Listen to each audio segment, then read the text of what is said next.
2 दिवसीय आयोजन में आप सबसे विनती है, प्रार्थना है, आप कृपया सभी अपना अपना स्थान ग्रहण करें।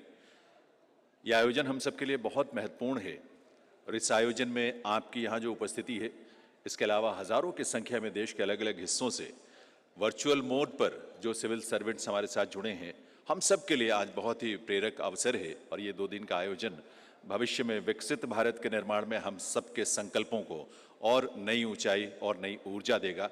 इस विश्वास के साथ हम यहाँ एकत्रित हुए हैं।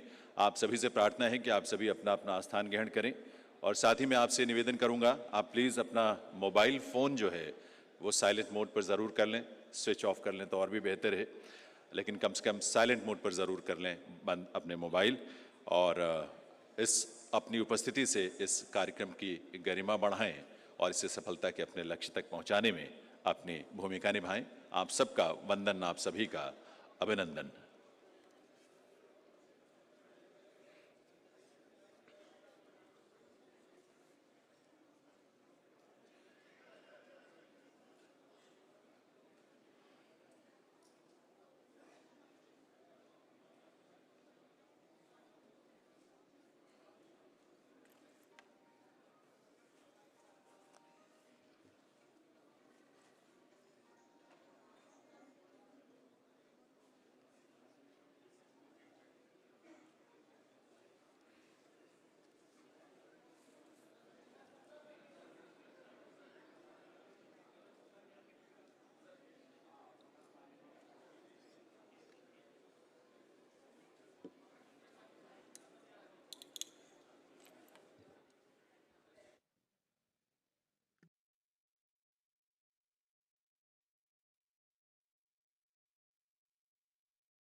आप सभी यहाँ पधारे हैं और इस 2 दिवसीय कार्यक्रम में जो कि 16वें सेवा दिवस के रूप में आयोजित किया गया है, इस सब में उपस्थित होकर आप इसकी गरिमा और इसकी सफलता को सुनिश्चित कर रहे हैं। आप सबका हम वंदन अभिनंदन करते हैं और निवेदन आपसे करते हैं कि आप सभी कृपया अपने अपने स्थान पर बैठें, मोबाइल फ़ोन साइलेंट मोड पर ज़रूर कर लें, ये आपसे विनती है।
Silent mode, please.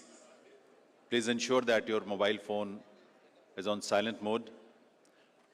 और awardees के लिए there is one information for the awardees. Just after the departure of Honorable Vice President to inaugurate the exhibition, you will all proceed to that area in your respective stalls, which initiatives has been included in the exhibition. तो जैसे ही उपराष्ट्रपति महोदय का प्रस्थान होगा inauguration के लिए exhibition की, उसी समय आप लोग यहाँ से अपने अपने स्टॉल्स के लिए प्रोसीड करेंगे जिनके इनिशिएटिव्स को वहाँ एग्जीबिशन में शामिल किया गया है. This is for the awardees only. आप सबसे प्रार्थना है, आप सबसे निवेदन है, आप प्लीज़ अपने अपने स्थान पर बैठें. Please settle down.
कोई बंद ना कर दे इसको.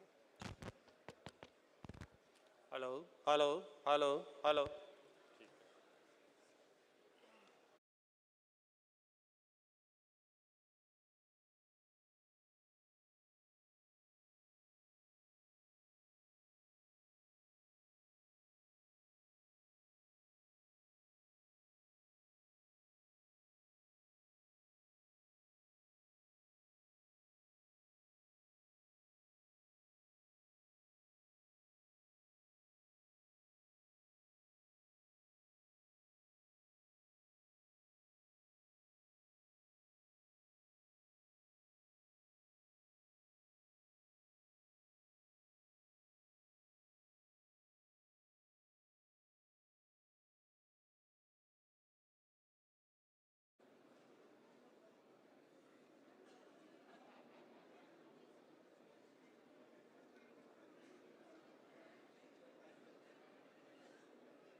देवीय सज्जनों, माननीय उपराष्ट्रपति महोदय का शुभागमन हम सब के बीच होने वाला है, इसलिए प्लीज़ आप सभी बैठ जाएं अपनी अपनी जगह पर. मोबाइल फ़ोन साइलेंट मोड पर ज़रूर कर लें.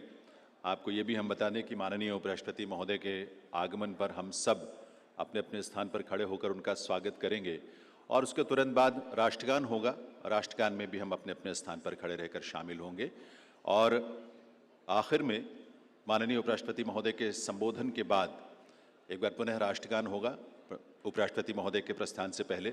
उस समय भी हम अपने अपने स्थान पर खड़े होंगे यहाँ से माननीय उपराष्ट्रपति महोदय एग्जीबिशन की इनॉग्रेशन के लिए जाएंगे और उस दौरान अवॉर्डीज़ जिनके इनिशिएटिव्स को एग्जीबिशन में शामिल किया गया है वो सभी अवॉर्डीज़ अपने अपने स्टॉल्स के पास पहुँचेंगे माननीय उपराष्ट्रपति महोदय के पहुँचने से पहले, लेकिन बाकी सभी अपने अपने स्थान पर ही बैठे होंगे कुछ देर के लिए। माननीय उपराष्ट्रपति महोदय के विज्ञान भवन से प्रस्थान के बाद, उनके डिपार्चर के बाद ही हम टी ब्रेक करेंगे और उसके बाद हम सब चाय के लिए आगे जाएंगे, लेकिन तब तक हम अपने स्थान पर ही बैठे होंगे अनाउंसमेंट तक।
अभिनंदन करें माननीय उपराष्ट्रपति महोदय का करतल ध्वनि के साथ। देवियों सज्जनों,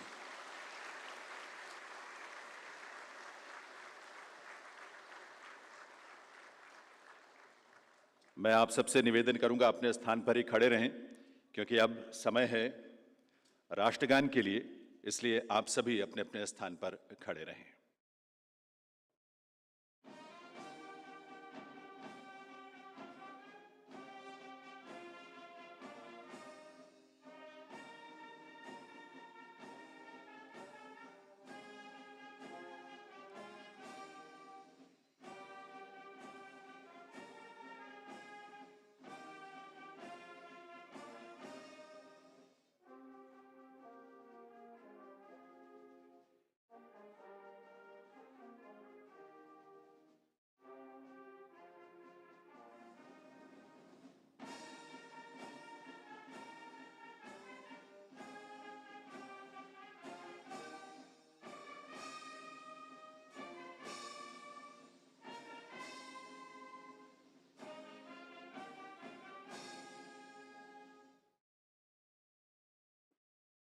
निवेदन आप सभी से, आप सभी अपना स्थान ग्रहण करें।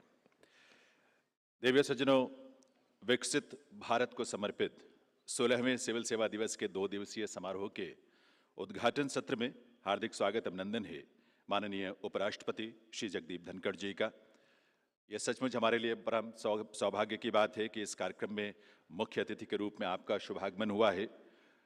हार्दिक अभिनंदन, वंदन और नमन माननीय उपराष्ट्रपति महोदय को। इस उद्घाटन सत्र की अध्यक्षता कर रहे माननीय केंद्रीय विज्ञान एवं तकनीक और पृथ्वी विज्ञान राज्य मंत्री स्वतंत्र प्रभार, साथ ही राज्य मंत्री कार्मिक, लोक शिकायत और पेंशन, प्रधानमंत्री कार्यालय तथा परमाणु ऊर्जा और अंतरिक्ष विभाग माननीय डॉक्टर जितेंद्र सिंह जी का भी इस अवसर पर करतल ध्वनि के साथ आइए हम स्वागत अभिनंदन करें उनकी गरिमामयी उपस्थिति के लिए। इस आयोजन में मंच पर गरिमामयी उपस्थिति है माननीय कैबिनेट सचिव श्री राजीव गौबा जी, माननीय उपराष्ट्रपति के सचिव श्री सुनील कुमार गुप्ता जी और सचिव प्रशासनिक सुधार तथा लोक शिकायत विभाग भारत सरकार श्री वी श्रीनिवास जी का आप सबके करतल ध्वनि से इन सभी विभूतियों का भी हार्दिक स्वागत अभिनंदन है। इस सभागार में उपस्थित भारत सरकार, राज्य सरकारों और केंद्र शासित क्षेत्रों के सभी अधिकारीगण और देश भर से हजारों की संख्या में वर्चुअल मोड में जुड़े सभी ऊर्जावान, प्रतिभावान सिविल सेवकों का भी हम हार्दिक अभिनंदन करते हैं, वंदन करते हैं, स्वागत करते हैं इस आयोजन में।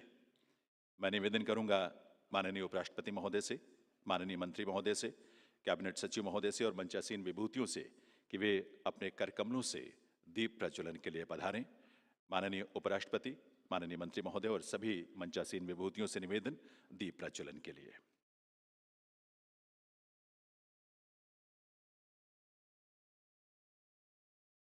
देवियों सज्जनों, देश के शीर्ष नेतृत्व के मार्गदर्शन में आप और हम यूं ही सुशासन के संकल्प को साकार करते रहें, उसे नित नए आयाम देते रहें और इसका लाभ समाज के अंतिम छोर पर रहने वाले व्यक्ति तक पूरी निष्ठा से पहुंचाते रहें और राष्ट्र प्रथम, सदैव प्रथम के संकल्प के साथ विकसित भारत के सपने को साकार करने में अपनी भूमिका और समर्पित भूमिका निष्ठा के साथ, समर्पण के साथ हम निभाते रहें। यही हम सबकी कामना है और यही हम सबका संकल्प, यही प्रार्थना दीप प्रज्वलन के माध्यम से। बहुत बहुत आभार माननीय उपराष्ट्रपति महोदय का, माननीय मंत्री महोदय का और मंचासीन विभूतियों का दीप प्रज्वलन के लिए। अब समय है जब मैं निवेदन करूं भारत सरकार के प्रशासनिक सुधार और लोक शिकायत विभाग के सचिव श्री वी श्रीनिवास जी से कि वे माननीय उपराष्ट्रपति महोदय और आप सभी का स्वागत करने के लिए पधारें अपने स्वागत संबोधन के साथ।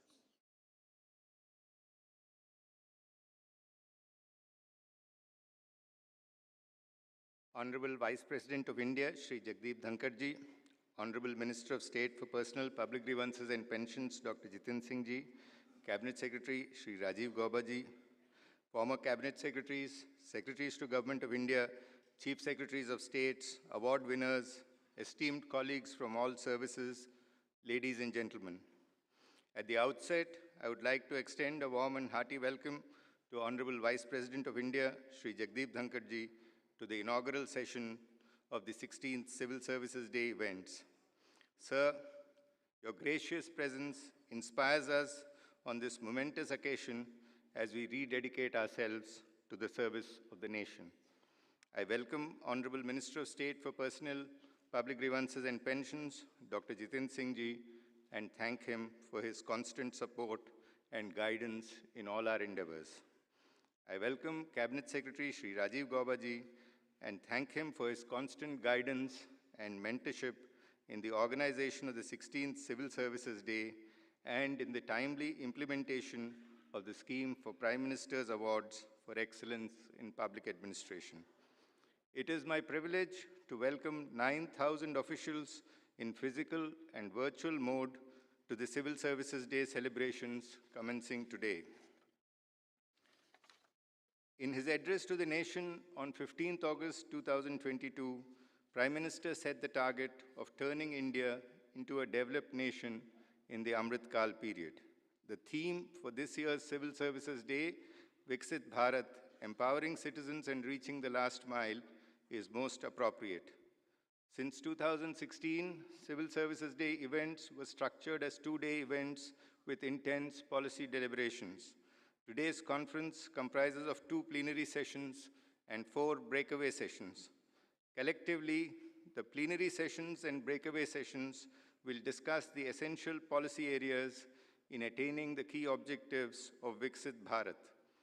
Recommendations emanating from these deliberations are shared with central ministries, state governments, and district officers for adoption.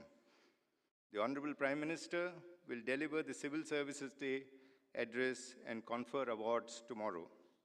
The details of the award-winning nominations have been presented in the citation booklet shared with you. 748 districts participated in the scheme in 2022, and 2,520 nominations were received. The near universal participation was achieved through comprehensive restructuring of the scheme as guided by the Prime Minister and implemented under the leadership of Cabinet Secretary. I am grateful to Cabinet Secretary and all the members of the empowered expert and screening committees who have participated in the evaluation process. The shortlisted best practices received under the scheme are being published as e-books in 2 volumes. Replication and institutionalization of award-winning nominations has been pursued through a dedicated portal, regional conferences, and national good governance webinars. Once again, it is my privilege to welcome the Honorable Vice President of India, the Honorable Minister of State for Personal Public Grievances and Pensions, Cabinet Secretary, all chairpersons and speakers at the plenary and breakout sessions, and all delegates participating in the 2-day event. Thank you.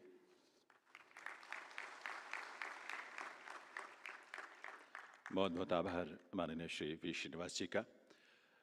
देवियों सज्जनों, आप जानते ही हैं प्रधानमंत्री उत्कृष्टता पुरस्कार लोक प्रशासन में हमारे सिविल सेवकों को मिलने वाला सर्वश्रेष्ठ सम्मान है।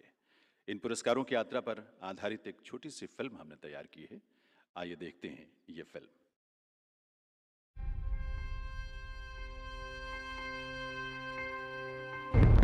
भारत दुनिया का सबसे बड़ा लोकतंत्र,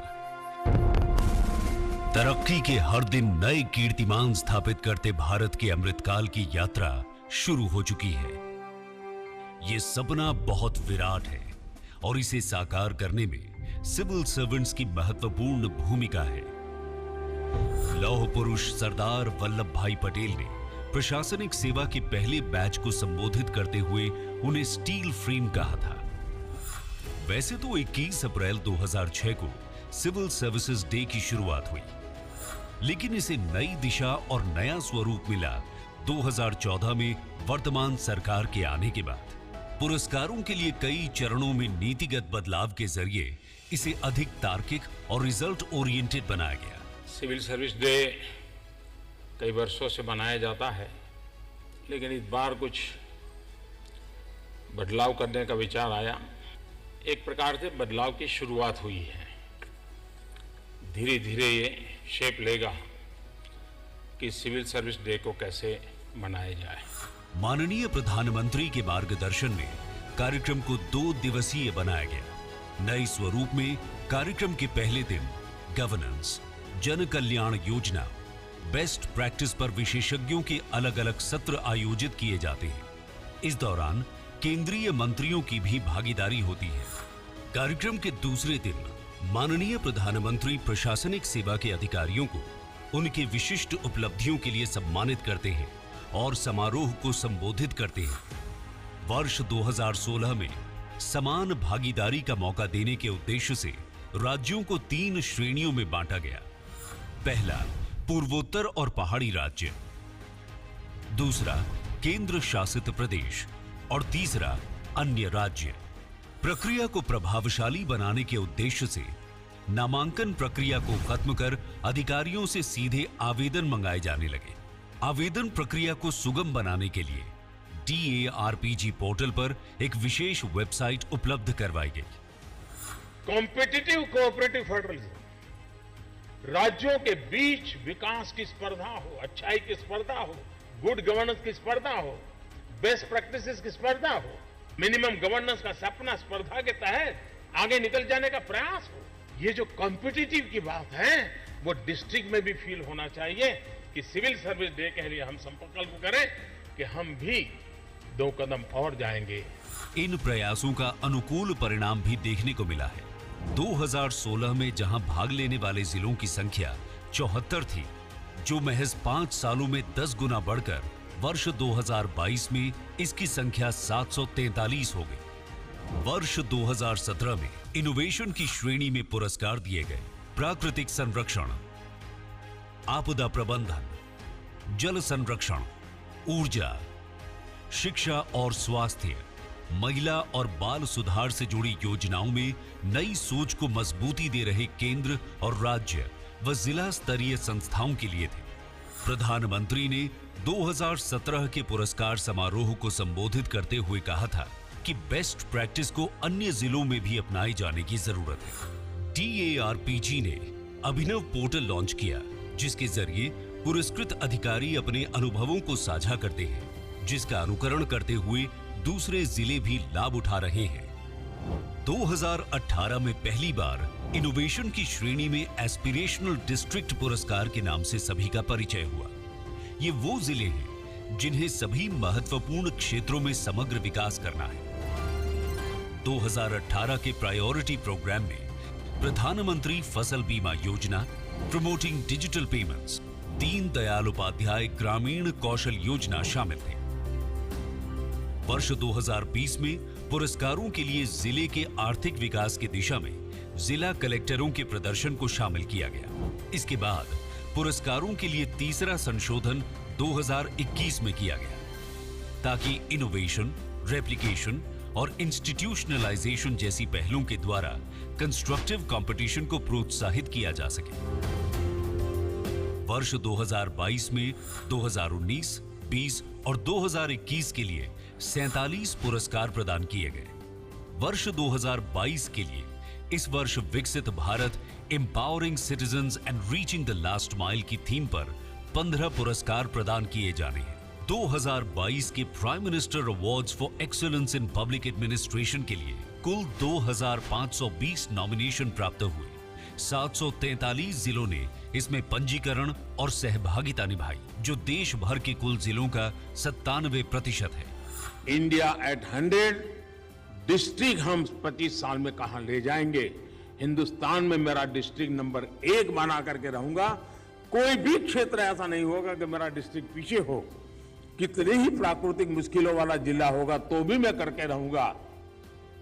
ये इंस्पिरेशन, ये सपना, ये संकल्प और उसके लिए सिद्धि प्राप्त करने के लिए निरंतर पुरुषार्थ और परिश्रम, इसकी संभावनाओं को लेकर हम चले तो ये सिविल सर्विस डे हमारे लिए एक नई प्रेरणा का कारण बन जाएगा।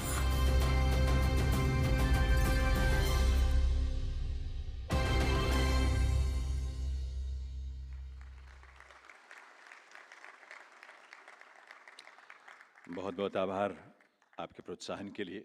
देवियों सज्जनों, ऐसी गौरवशाली परंपरा है प्रधानमंत्री उत्कृष्टता पुरस्कारों की और हमें गर्व है कि हम इसका हिस्सा हैं। अब मैं निवेदन करूंगा कार्मिक, लोक शिकायत, पेंशन और प्रधानमंत्री कार्यालय में राज्य मंत्री माननीय डॉक्टर जितेंद्र सिंह जी से कि वे इस अवसर पर अपने संबोधन के लिए पधारें। माननीय doctor Jitendra Singh ji.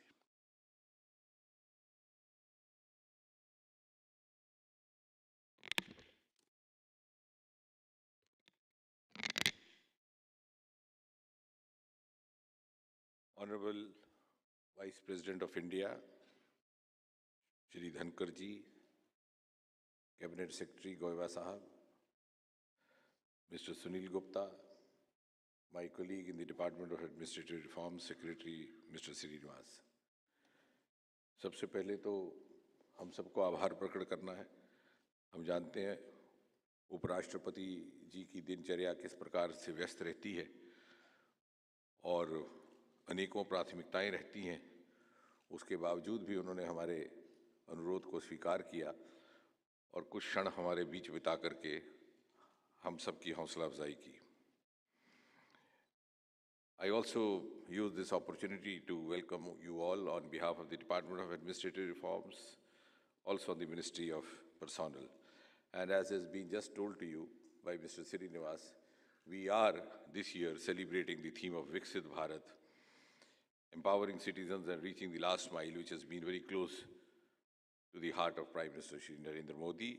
And as was being spelled out to you, we each year determine certain flagship programs. On the basis of these, the awards are decided, and accordingly we have 4 of them today, which have already been narrated to you.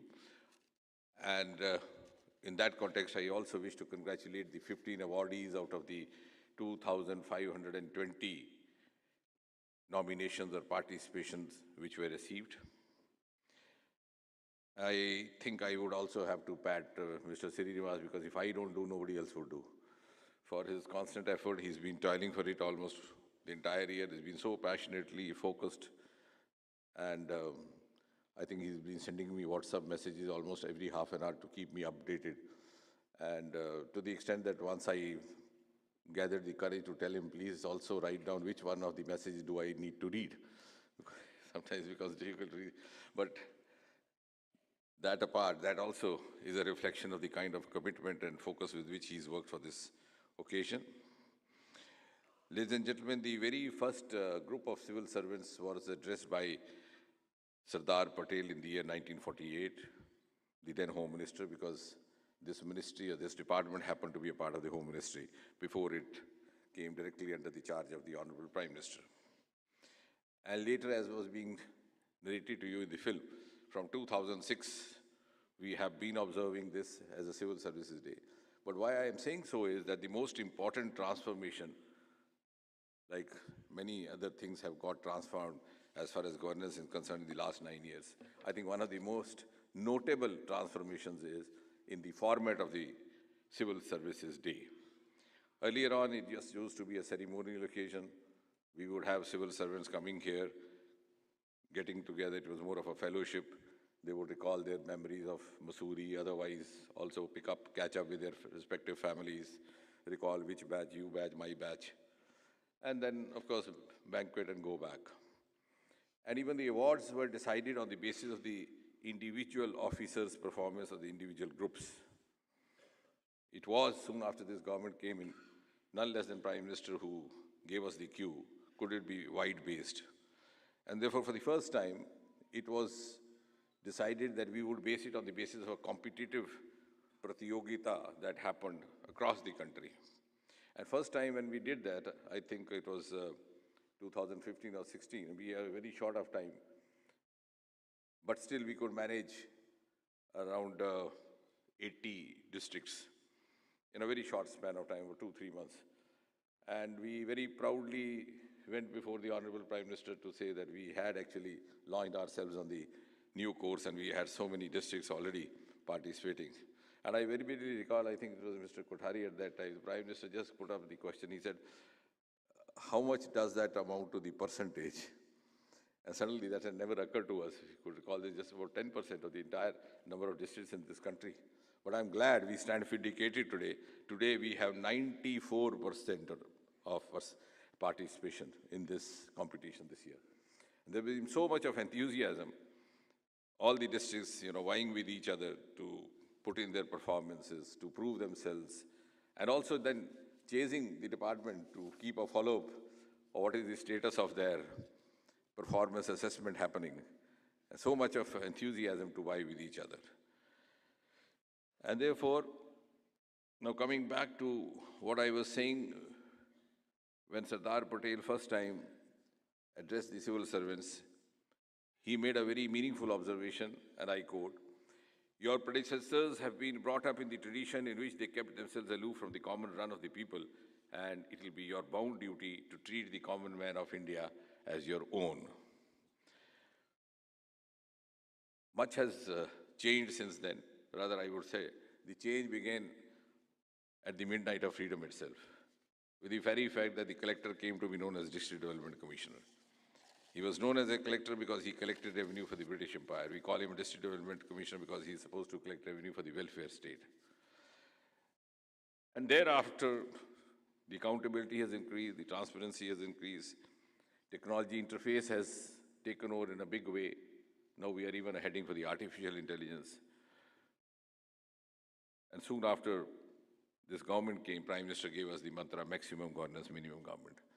Now, in simple terms, what does it mean? As far as I understand, I think in a single sentence, it would mean a government which is a facilitator but not an intimidator. एक ऐसी सरकार जिसका अभाव भी नहीं कि वसीला हमारे लिए है, लेकिन अनुचित प्रभाव भी नहीं.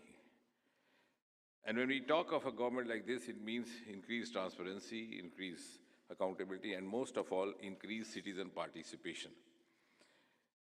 And incidentally, we keep stressing, involve more and more citizen participation. We don't realize that citizen participation to an extent is also happening. It's already happened.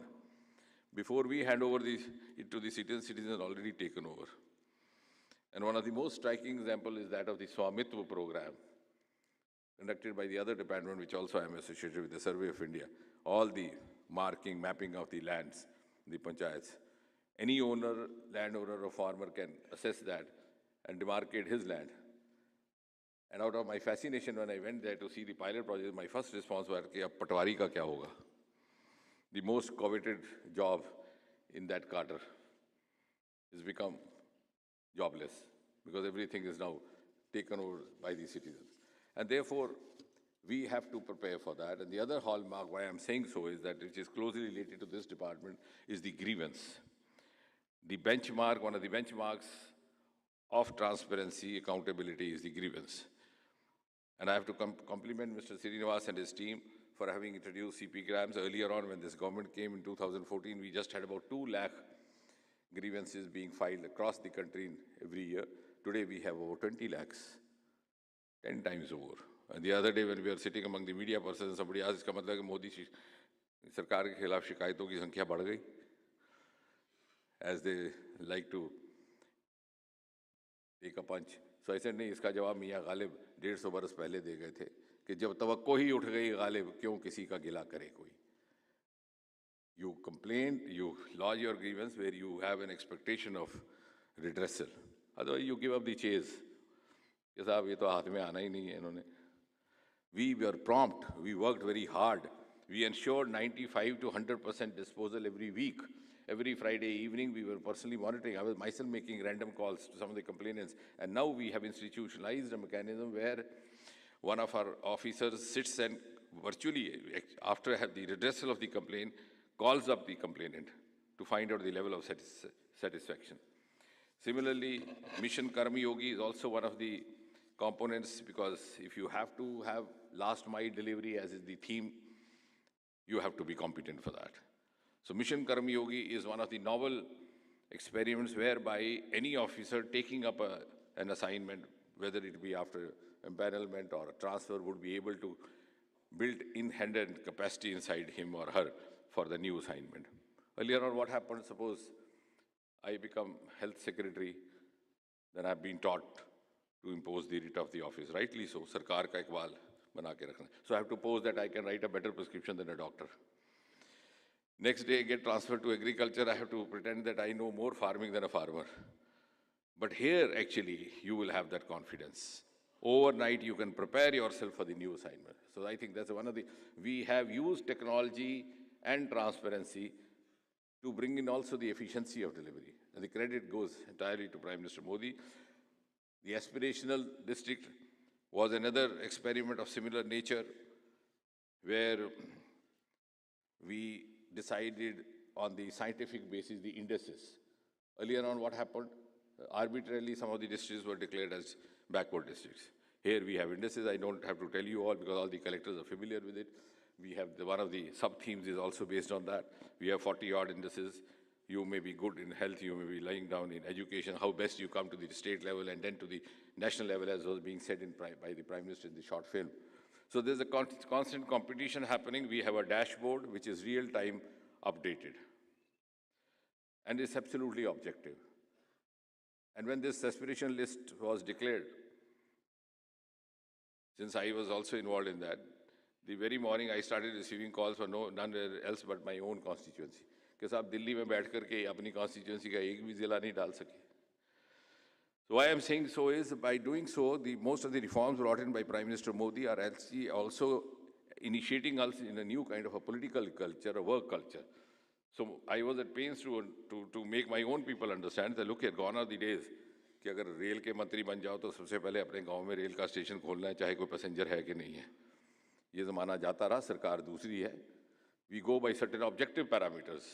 And therefore, aspirational district is not by the will and preference of any government functionary. It is based on certain objective parameters. So we have actually introduced a new kind of a culture in governance. And I'm glad under Mr. Srinivas is now percolating down aspirational blocks. And last year he introduced a program, Prashasan, Gaon Ki Or.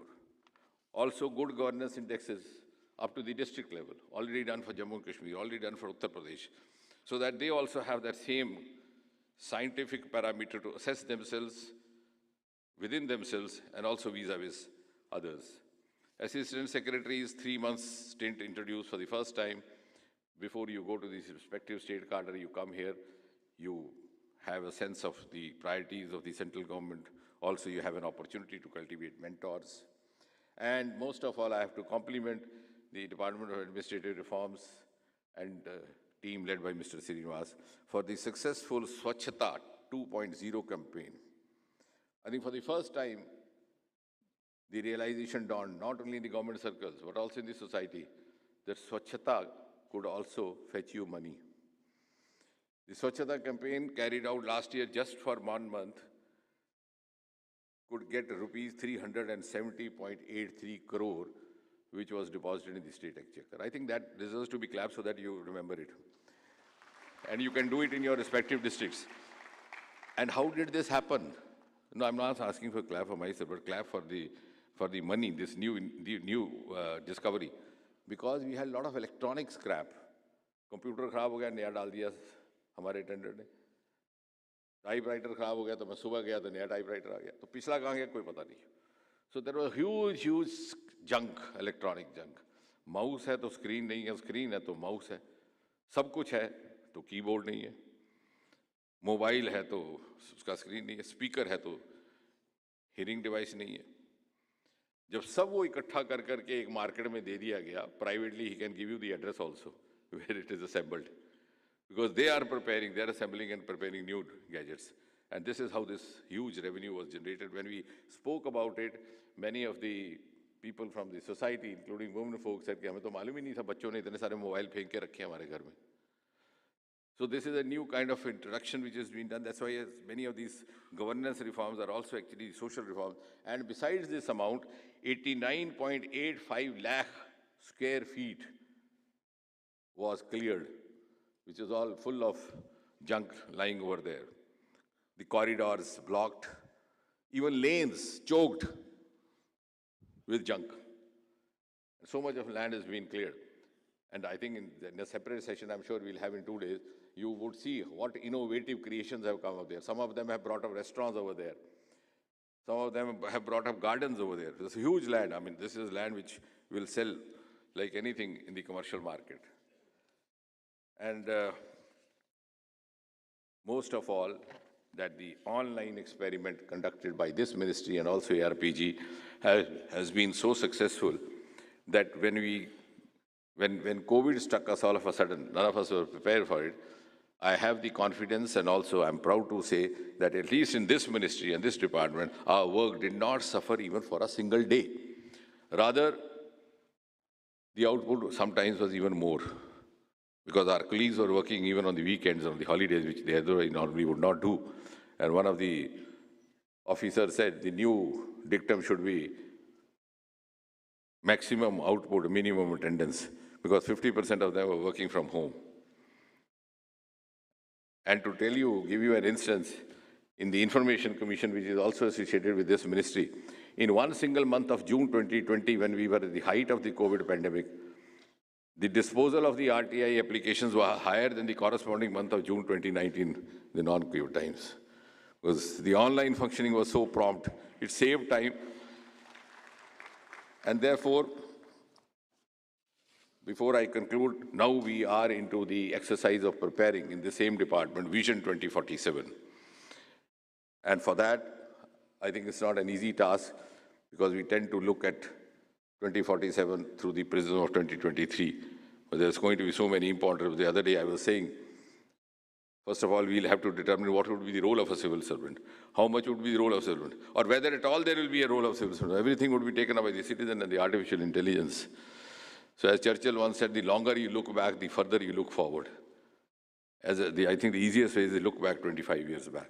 1998, what was there new? It was a video cassette, the video recorder. Where is it now? Unheard of. If you speak to children, they laugh at you. What was new? नेताओं के घरों में कतारें लगी रहती थी कार्यकर्ता की कि एसटीडी का बूथ दे दीजिए, बच्चे का भविष्य बन जाएगा. जब तक बच्चा बड़ा हुआ, STD booth closed down. So it's not easy. So that is why we have very diligently embarked on creating indices with the support of the Capacity Building Commission. We'll create indices which would be relevant in 2047 and then focus on the officers who are in the age group of 30s, because they have another 25 years to put in before India celebrates its 100 years of independence, because they are blessed with the privilege to be the architects of Century India. And they're also blessed with the privilege of holding the feast or the festival of Century India, which we or may not be there around. But our responsibility today would be to contribute to the capacity building of this age group of officers. If we are able to do that effectively, we would be doing justice to the Century India, the India of 2047. Once again, thank you very much, Honorable Vice President, sir.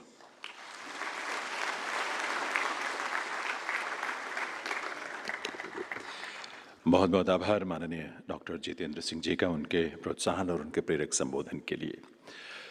Divya सज्जनों, national centre for good governance ने वर्ष 2022-23 के दौरान department of administrative reforms और public grievances की छत्र छाया में national good governance webinar series का आयोजन किया था। इसमें 13 अलग अलग वेबिनार्स उन अलग अलग थीम्स पर किए गए जो गुड गवर्नेंस के अंतर्गत आते थे और जिन्हें prime ministers award for excellence in public administration से पुरस्कृत किया गया था।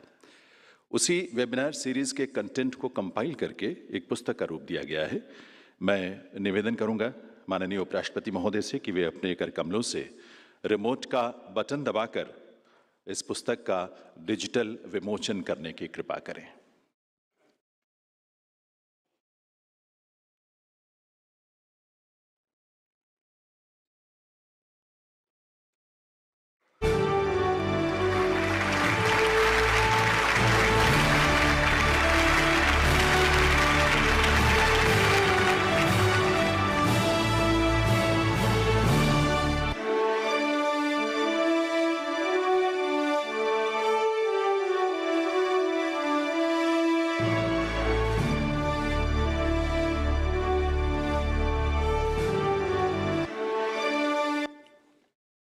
बहुत बहुत आभार माननीय उपराष्ट्रपति महोदय का।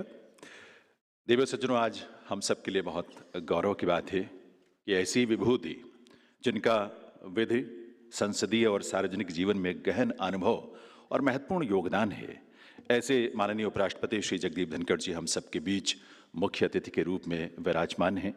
मैं निवेदन करूंगा माननीय उपराष्ट्रपति महोदय से कि वे इस अवसर पर अपने संबोधन से हम सब का मार्गदर्शन करें। माननीय उपराष्ट्रपति महोदय।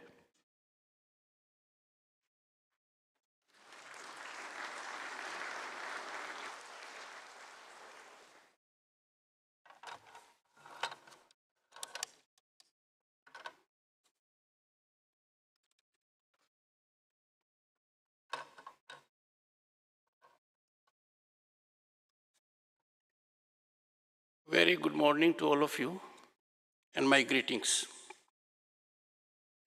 Dr. Jitendra Singh, Honorable Minister of State for Personnel, Public Grievances and Pensions. Sri Rajiv Gauba, Cabinet Secretary, Government of India. Sri Sunil Kumar Gupta, Secretary, Vice President of India. Sri V. Srinivas, Secretary, Department of Administrative Reforms. Chief Secretaries, Secretaries present, distinguished members of the Civil Service.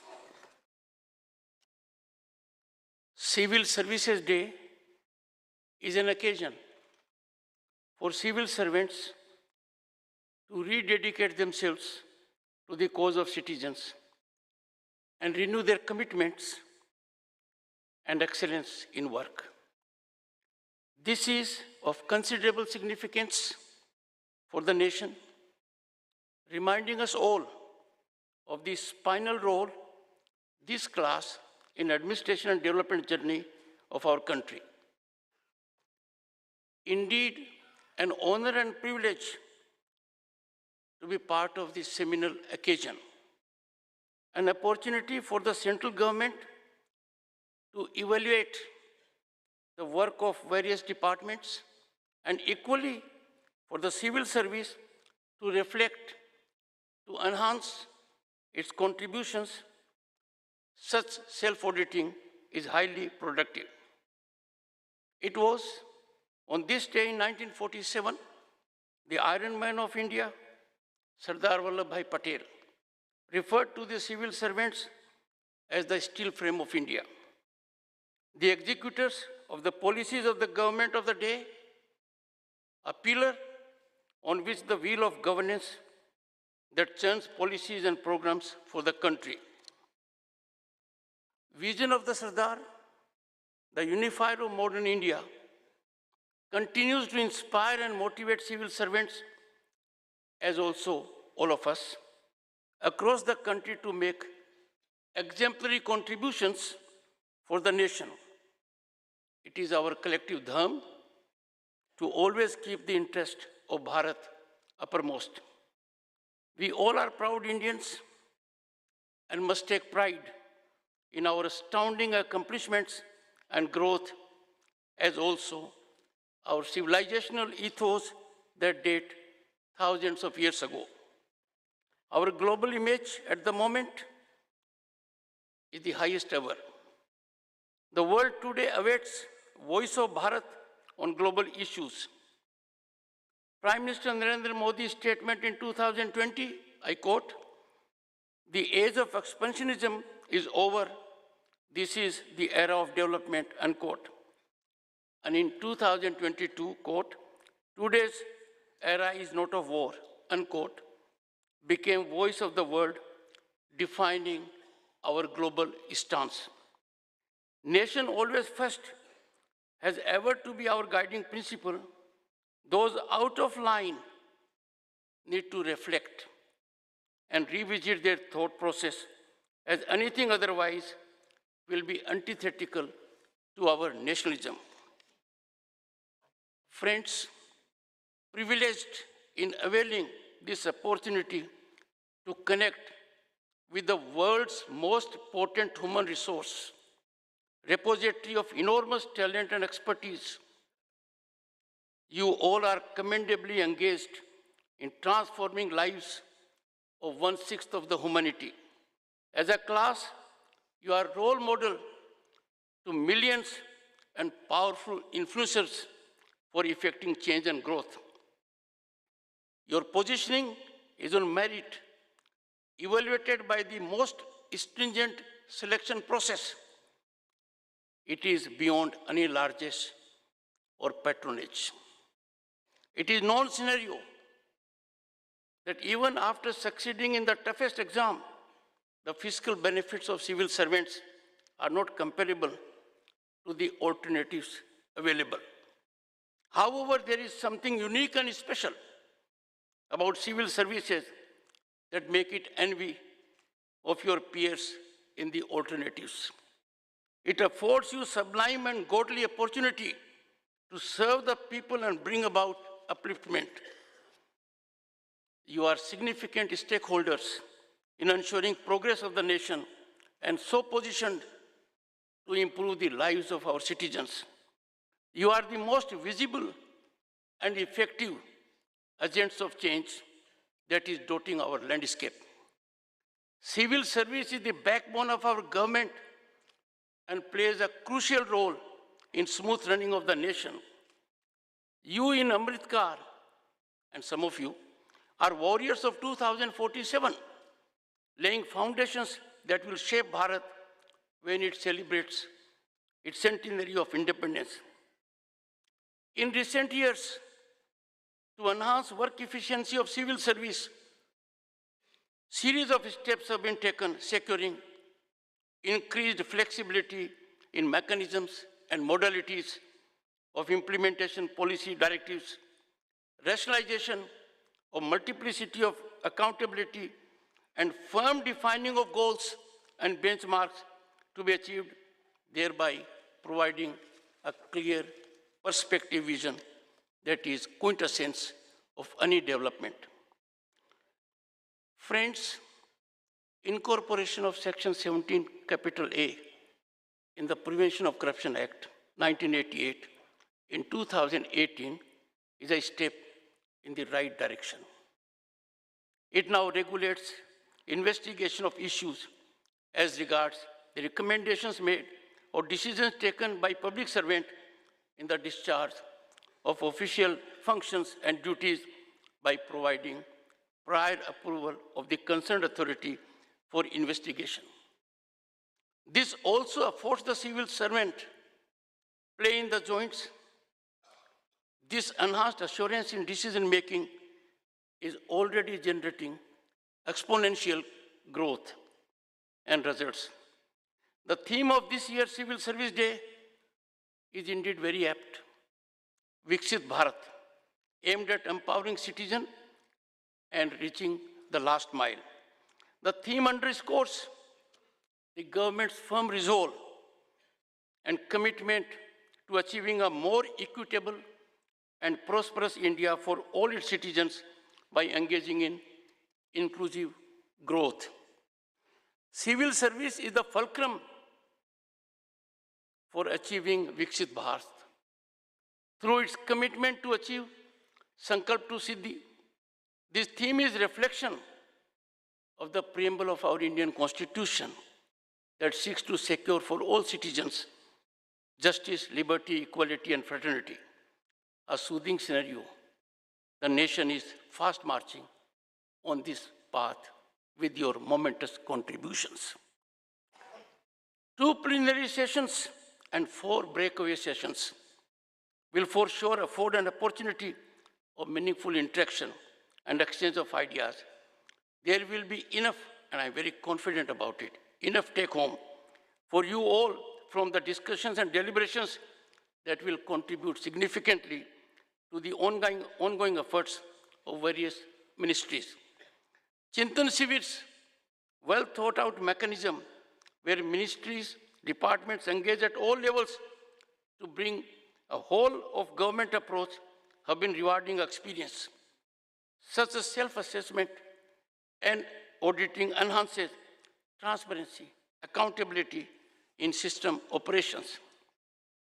The Department of Administrative Reforms and Public Grievances is commendably promoting excellence in governance. Its efforts towards driving administrative reforms, promoting innovation, and strengthening citizen-centric service delivery are bearing fruit and transforming the way government operates. Today, thanks to a series of governmental policies and initiatives, India, that is Bharat, is on the rise as never before. It is inspired by the surge of aspirations and innovations and validated by the achievements of our citizens. This coupling of leadership vision, genius of our people, and commitment of the civil service makes Bharat a favorite global destination of opportunity and investment. The country has the tag of being the fastest growing large economy in the world. As a consequence of this seamless, synergetic functioning, the vision of leadership is being catalyzed by the civil service into ground reality, resulting in extensive adoption of technologies like digital platforms, artificial intelligence, big data science, and Internet of Things. Innovative and inclusive solutions are mitigating and addressing the challenges faced by the marginalized communities. The solutions are fructifying the people's aspirations in access to quality health care, education, and basic amenities. These have been met with steely resolve and determination by the civil service. Creditable execution by civil service of governmental initiatives and policies has resulted in India becoming a hub of global value chain to facilitate a new entrepreneurial culture and facilitate innovator startups. All these are now an essential part of public administration to meet the demands of an Atmanirbhar economy, our new mantra. People at large are beneficiaries of emergence of an ecosystem that promotes series of system solutions.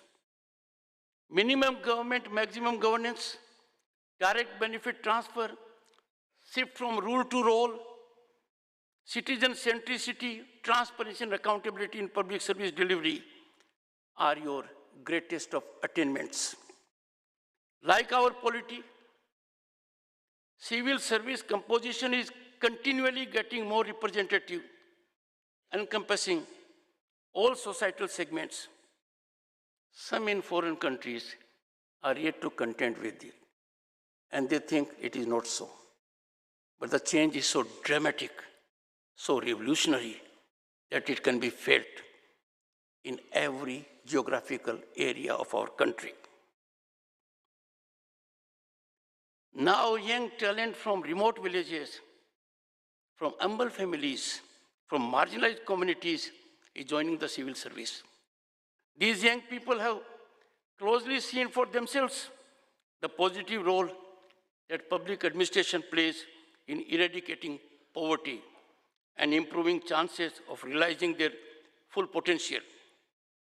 It is also heartening to see that more and more talented young women are joining the civil service, ready to face challenges of public administration. I have no doubt their presence will be very wholesome, will lead to a more sensitive and well-rounded bureaucracy. And this, friends, is not a gender-oriented reflection. It is marked by objectivity. Vision and policies of political executive. This is a very, very critical area. Civil service delivery is the best when you get a vision.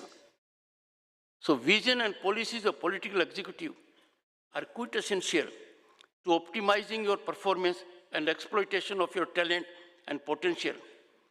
Fortunately, this today is a ground reality, with there being environment for optimal output, and that is taking place.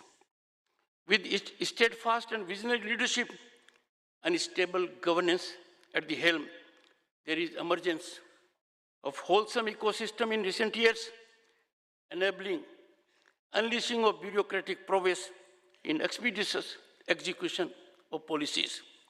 Inclusive growth, and this inclusive growth, which was just a concept, now ground reality, when benefits are accruing to those who needed them most, is now a new norm. This has revolutionized governance at all levels, particularly in rural and semi-rural areas. Availing technology extensively has been a big game changer in governance.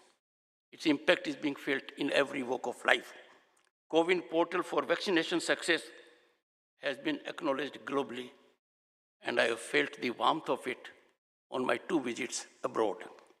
Civil servants played laudable role at all levels in the country to fight COVID-19, setting a new global benchmark. No civil servant in the world faced the challenges beyond COVID while you were tackling COVID.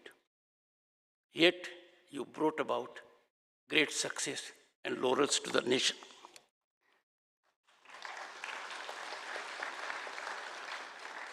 Civil servant mindset focus is now upon service delivery to the common man. Technological involvement has speeded up service delivery and in the process ended a long-standing menace of middlemen. I have no hesitation in saying, civil service has never created middlemen. It has been bane of civil service. They have invariably suffered over decades by the presence of middlemen. The achievements now are astoundingly impressive, be it in the field of rural housing, cooking gas, sanitation, drinking water, power supply, bank accounts, or digitization of payments. Transparency and accountability are now inalienable facet and part of well-embedded order. Exponential growth is also due to empowerment of the system by introduction of technology. And this technology has gone to the villages. People are availing it extensively. to get service delivery. And this is a big relief to the people who never dreamt of it. Aspirational districts and smart cities, imaginative ideas are changing the landscape.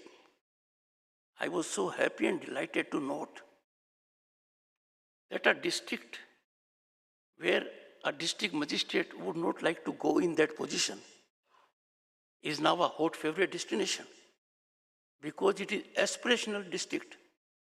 He gets an opportunity to take it to a higher level. This is a big change. Well thought out and effective execution as regards aspirational districts and smart cities proves, and this is very significant, I personally learnt of it, what a regular indicator-based monitoring can achieve. So an ordinary man, smart city means it has to be smart. But to you it meant what? In an authentic spinal manner, it must be smart.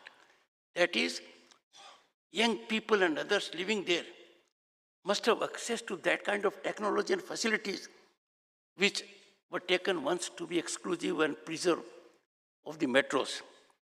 Saturation approach is a great concept, a Gandhian recipe for growth has been realized on ground by and large, has ensured accrual benefits to the last man in the queue. This could not have been possible without your passion, mission, commitment, and direction. Importance of a stable government for effecting development can never be overstated. Friends, I was elected to Parliament in 1989 and had the occasion to be a minister during that period. We were running a government of more than 12 parties. I am one of the very few who know the constraints of coalition governance. In that perspective, political developments in 2014 and 2019 are watershed moment. This has turned out to be impactful for governance and, more importantly, has contributed massively to the rise of global image for this country. Friends, sanitization of power corridors, of deeply embedded undesirable elements who for long extra legally leveraged governance is a milestone accomplishment and has been widely acclaimed. The presence of these undesirable elements was never due to the civil service. The civil service had to suffer them, and in pain and anguish. This is no longer a situation now. Eclipse, and this is another very significant change that has taken place. Eclipse of the once flourishing lucrative industry of power brokers is particularly a boon to civil service because it enables the civil service to unleash its energy without fear or favor. India is on the rise, friends, as never before. And the rise, I have no doubt, is unstoppable. Thanks to the effective implementation of affirmative initiatives and policies, we are a global destination of investment and opportunity. India in recent years has had spectacular successes that have transformed our country while setting an example to the rest of the world. Take for an instance a simple thing. 220 crore people got vaccination. Their certification is available on their mobile. No country in the world can match this feat. All this is because of the leadership vision and your most effective, devoted execution of it. Look at the scale of it. I had the occasion to reflect to one of the world leaders while I was abroad that you care for your paper industry. We in our country are not very careful about it. He said, how come? Because it was certainly a different matter altogether. I said, 220 crore certifications, which should have been multiply in paper in our country are in digital form. So paper industry thereby has suffered. A great achievement, he could see the point. Genius of our people and commitment of the civil service has helped us in attainment of a great milestone in September 2022. And this was with double satisfaction. We became the 5th largest economy in the world and leaving behind our erstwhile colonial rulers. By all indications, by turn of the decade, we are bound to be the 3rd largest economy on the planet. Direct transfer of fiscal benefit at gigantic scale has fixed pernicious leakage in public service delivery. Friends, reflect at the anguish and pain of a former prime minister who asserted in 80s that only fraction reaches to the beneficiary. This leakage has been plugged irretrievably. It can never take place now. The blueprint of growth of India had been largely earlier on the shelf, gathering dust. It is a ground reality now. It is being executed. If we go by Global Innovation Index, we have jumped by 40 positions. And this is reflected by research and filing of patents. We are the 3rd largest ecosystem with over 80,000 startups and 3rd highest number of unicorns in the world, envy of the most developed nations.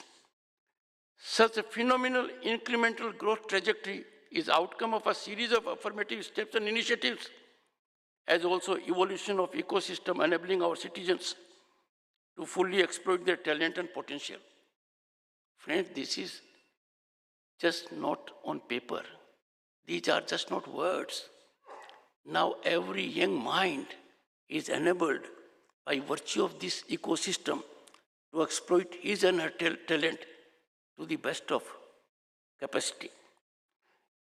It is constitutional imperative that there should be uniformity in administration across the union and states so that federalism blossoms into cooperative federalism as envisioned by the Prime Minister. In this emergence, civil service, particularly at the top level, has a critical role to play. Challenges being encountered by civil service are being addressed. I don't want to share, but there are challenges. Even if we look at the contemporaneous scenario, they arise in various parts of the country, but they are being addressed. I personally know the Honorable Minister. He is so passionate in missionary zeal to bring it about. All India service function with interchangeability common to the union and states, a significant facet of federalism. However, the stance of some states on this count is a cause of concern. This scenario is straining the quality of civil service apart from denting the federal system. There is an urgent need to smoothen out the issues so that efficacy and sublimity of civil service is not lost. Steps, I'm sure, are being taken in the right direction. There are some concerning areas that call for reflection at your end as individuals, as also through associations. Steel frame of India emasculation is taking place in some parts of the country due to ingratiation with political masters, straining federal structure and making transparency and accountability a casualty. I wouldn't say more, because those who are before me feel it and know it. Friends, some bureaucrats at state level are turning out to be a great challenge to politicians. They wield more power than the politicians. The power they wield is envy of any politician. There needs to be introspection and counseling of them so that they fall in line with the spinal belief the civil service has and the reputation it has nurtured over the decades. Scrupulous adherence to All India Service Conduct Rules 1968 and related legal regimes is not optional. By way of illustration, there is a prescription in the rules. I am particularly referring to the Rule 3, capital A, which came by way of an amendment. I quote, "A member of the service who has received oral direction from his official superior shall seek clarification of the same in writing as early as possible," unquote. In some parts, this is observed in breach. Governance by oral directives, fiats, has unfortunately graduated to an acceptable form of governance that can come to an end only when there is counseling and guidance from your powerful fraternity, either through association or otherwise. Functioning in harmony and togetherness between the center and states is a constitutional imperative. And in this, civil service plays pivotal role by exhibiting scrupulous adherence to conduct legal regime. I have been witness to a scene I thought I had never seen when I was there in my earlier position. I wouldn't say more, all of you know about it. These critical issues call for resolution beyond scratching the surface. Friends, senior amongst you will have to dive deep to contain this mess and these aberrations that are in micro category, very small, and in some parts. And I am sure this is achievable if some of you at senior level take initiative personally or official. Friends, in 80s, when I was an advocate, I could never have a sound sleep unless my name appeared in the press. I was a young lawyer. Over the years, after I became a senior advocate, in 89-90, I learned this was not the right thing. But you belong to the most distinguished category of human resource. You are put in a position by the toughest examination, I say. And trust me, there is no one in the country who can say, I never aspired to hold your position. He may be anyone in judiciary, legislature, or any walk of life or industry. His dream always would have been to get into the shoes which you are wearing. I would therefore say, media bug has afflicted some in the civil service. There is need for systemic guidance by your structured association. Trust me, it is never rewarding. Friends, bureaucracy suffers in natural course interventions from legislature, judiciary, and political executive. In my capacity as chairman Rajya Sabha, I have structured it. We need to pay highest respect and regard to our civil servants. We cannot initiate a process by drop of a hat. This receives highest attention at my level in my capacity as chairman Rajya Sabha.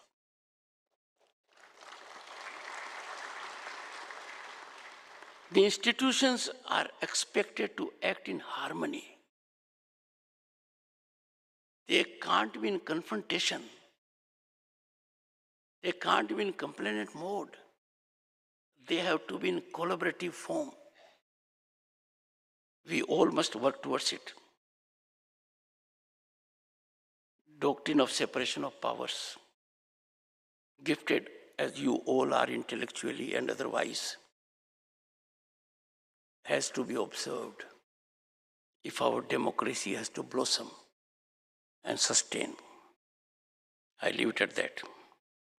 Mission Karmayogi, a national program for civil service capacity building launched in September 2020, is turning out to be a game changer, shaping future-ready civil service with the right attitude, skill and knowledge aligned to the vision of New India.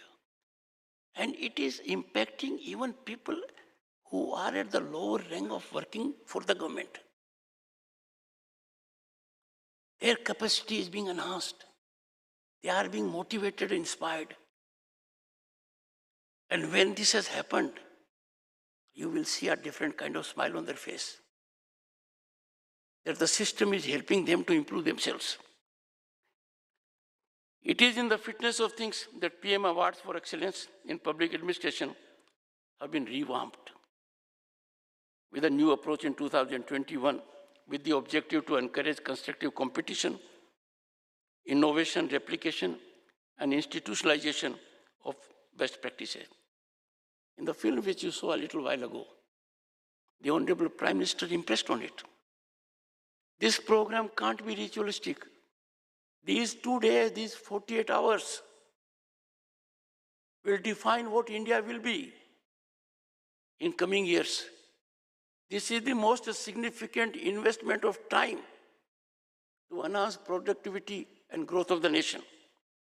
These awards serve as an inspiration for civil servants across the country to strive for excellence in public administration. Consequently, friends, your passion in execution of policies with missionary zeal is being increasingly reflected in optimizing welfare of the people. This has resulted in sea change in the rise of India, empowering citizens by leveraging public digital platforms promoting a sustainable economy, piped water for all through the National Jal Jeevan Mission. I'll pause here for a minute. I was called upon to inaugurate one program, Har Ghar Nal. Now the secretary of the department had come. The Honorable Minister was there. They had before me a screen. I said, Rajasthan. They went to Rajasthan. I said, Jhunjhunu, my district. They went to Jhunjhunu. I said, Kitana, my village. They went to Kitana. And then I said, how about the status of my house? Friends, I was so enthused. देश बदल रहा है. वहाँ मेरे घर का नाम था क्योंकि वहाँ नल था. और किन किन के घर नल थे जिनको मैं जानता हूँ वो मुझे पता है. और किन के नहीं थे वो भी थे. And it was a very high percentage.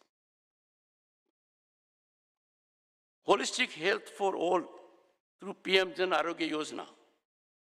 Improving quality and education through Samiksha Kendras, and rest we are doing it.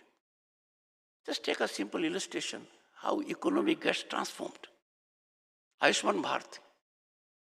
It is not just giving benefit to an individual. It has resulted in growth of medical education, medical colleges, nursing colleges, paramedical courses, hospitals, nursing homes, what not. This has brought about such a gigantic change. The PM Awards are a befitting tribute to the hard work and dedication of our civil servants and serve as a reminder of the critical role the public service plays in our lives. My congratulations, I can see that side. Award winners for their well-deserved recognition. Their success stories would certainly inspire and motivate many civil servants to pursue their replication and dissemination. It is gratifying to note that in Amrit Kal, where obviously the expectations are high, are elevated, the administration's delivery by realizing government policies is commendable. Friends, we are the largest and mother of democracy. Our democracy is most functional and vibrant at all levels. The village, the municipalities, the states, and the center. Friends, you will come to know, in no constitution of any other country, you will find a provision for panchayat. We have it in our Part 9 of the Constitution. Municipalities, Part 9, Capital A of the Constitution. And of course, state and parliament. So this kind of hierarchical democratic mechanism, you don't have anywhere else in the world. Some of the younger members of civil service know the power of Jila Pramukh, power of Pradhan, and the great role they play in transforming rural and urban areas. It's a big achievement. Friends, some in the world find it, I do not know for what cause, to question us on some of our greatest achievements. Our level of freedom of expression is next to none, and most of you must have felt it. Not because of you, but you are aware of it. Can there be a greater freedom of expression than what we have in this country? I'm sure no one can match us. I therefore dare say, there is no tangible reflection of unforced silence as some seem to be voicing. It indicates their disconnect with the ground reality. How can, in the largest democracy and mother of democracy, there be unforced silence? I, for one, would never subscribe to such kind of a thought process which does not reflect the ground reality at all. Friends, indeed painful to suffer some who adopt hostage stance to our phenomenal growth and flourishing democratic values. I cannot be party to anyone who goes in the country or outside to belittle your achievements, to run down your accomplishments, to the most effective contribution you have made in changing lives of the people. I cannot be party to it. In and out, some of these people engage in misadventure to demean, decry, taint, and tarnish our democracy, constitutional values, and hard-working people in the government, the civil service. It is baffling why some amongst us enjoyably resort to self-goals when it comes to economic growth, policy making, and implementation. I pause here for a moment. You are a powerhouse of intellect. Senior people amongst you know what others are saying. They would speak from some part of the globe. At one point of time, they must have been in some kind of position to say, oh, all is going down the drain. They are doing two things: disservice to the nation and an affront to your hard work. We have to antidote it. We can never be party to it. This self-goal mechanism must end. Civil servants are eminently suited to be guiding lights, as also in promoting economic nationalism and observance of fundamental duties. I firmly believe in it. Go to a taluka. People will look at the SDM. Go to a district, they will look at the collector. Forget who else are there in the district, irrespective of their wealth, power, or position. Political power also. Go to the commissionerate, they look at you. So you are most eminently suited to bring about this revolutionary change of promoting economic nationalism. Should a country of our size be importing kites, candles, furniture, earthen lamps, and the like? And observance of fundamental duties, if this emanates from you at all levels, people will lend ears because they love to hear a real achiever. And you are real achievers. Friends, we must inculcate discipline in the people. Our Bharat will be very different if on road we outclass developed nations in observance of discipline. If you as a class take it upon yourselves to bring about this revolutionary change, the attainment is not difficult. Always remember, I say so because some have forgotten. Be you ever so high, the law is always above you. None is above law, none is beyond the reach of law. And we must never make an issue when the law takes its course. The issues are required to be battled in courts of law, and we have a good hierarchical mechanism thereof, rather than take to streets. Friends, it's a soothing aspect by and large. I live a very small category, very, very small category, a minuscule category. Civil servants are optimally unleashing their energy in the service of the nation, making all of us realize national dharma is imperative and not an option. I am confident that in the unprecedented growth trajectory of the nation, on way to attaining global place at pinnacle with the attainment of centenary celebrations in 2047. And in this civil service, I am sure will be spinally supportive. Our democracy on path to unprecedented growth and glory needs its wings, and the wings of our democratic polity are the legislature, the judiciary, the executive. They are required to act in tandem, togetherness, for smooth upward flight. All must work to ensure it. These constitutional entities, the legislature, the executive, the judiciary, can ill afford to weaponize their authority by effecting incursions in the domain of the other. Legislature, judiciary, and executive serve best the nation when they function in their respective domains. Friends, you all are aware more than I am. Dangers are emanating from outfits, within and without, including some foreign universities, doubling up as centers of subversive anti-Bharat activities out to demolish our civilization ethos and sully and muddy our growth.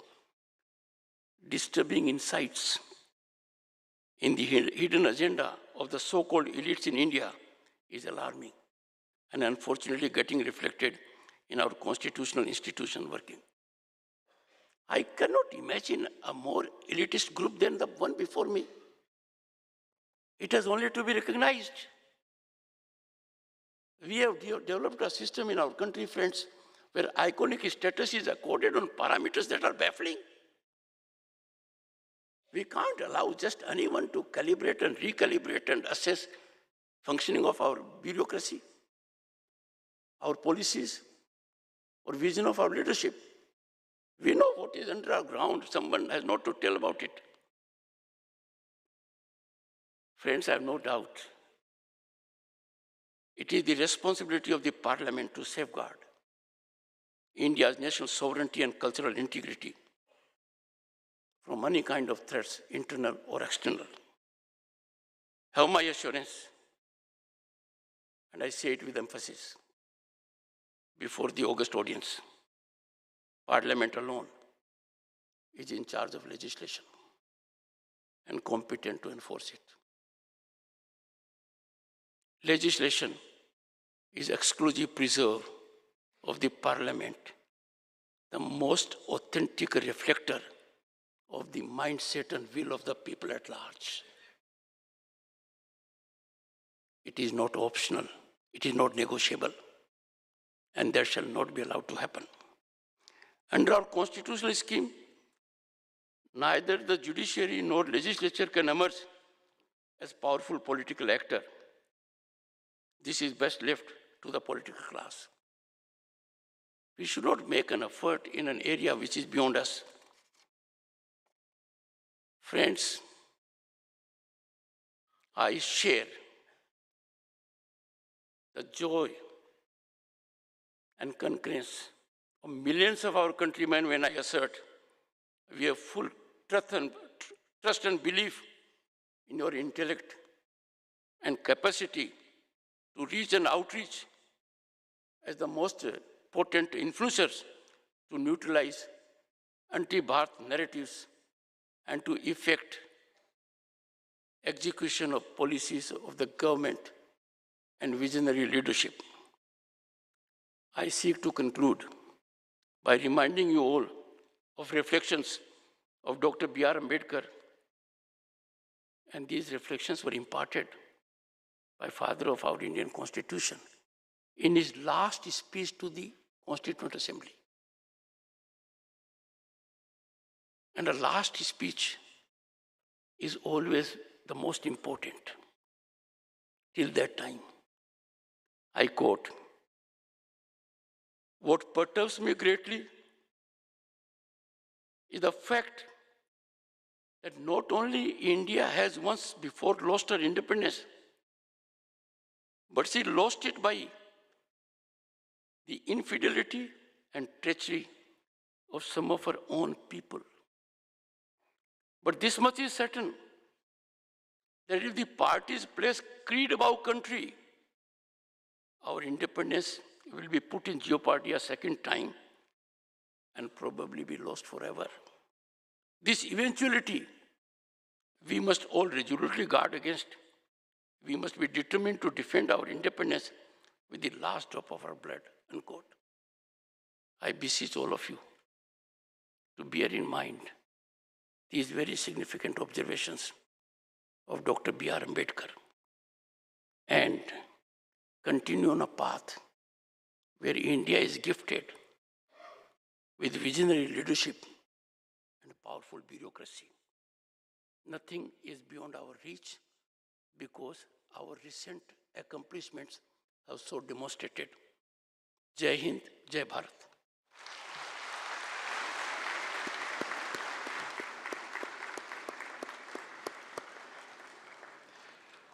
बहुत बहुत आभार माननीय उपराष्ट्रपति महोदय का उनके इस प्रेरक संबोधन के लिए, उनके मार्गदर्शन के लिए, उनके एक एक शब्द के लिए जो हमारे जीवन में हमें प्रेरणा देते रहेंगे।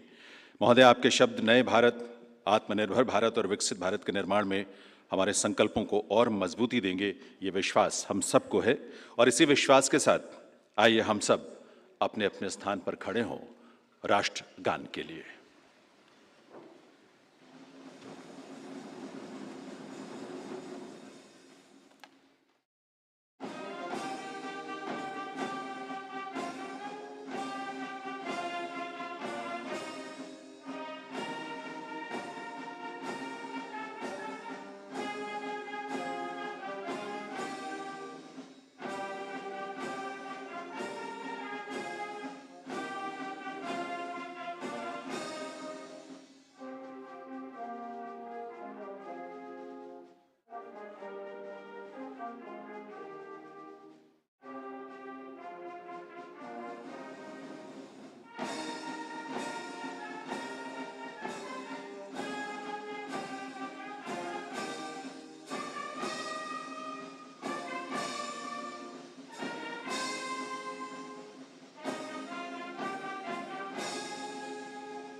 आइए एक बार पूरी ऊर्जा और सम्मान से भरी करतल ध्वनि के साथ आभार व्यक्त करें माननीय उपराष्ट्रपति महोदय का, उनकी गरिमामय उपस्थिति के लिए, उनके संबोधन के लिए, उनकी प्रेरणा के लिए जो आज उनसे मार्गदर्शन मिला है।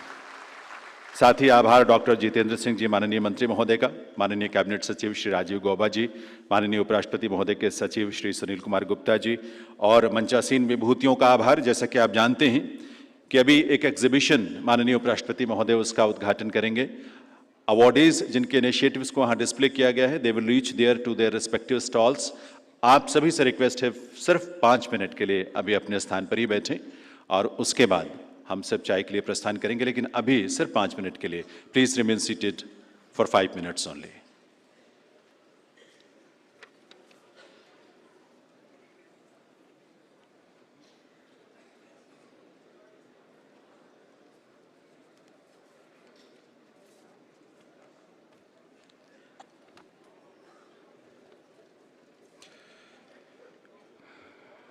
इस बीच आपको ये जानकारी, ये इन्फॉर्मेशन हम ज़रूर देना चाहेंगे कि टी ब्रेक के बाद जो हमारा पहला प्लेनरी सेशन होगा वो इसी हॉल में आपके सामने, जिसमें honourable minister for railways, communication, electronics and information technology आदरणीय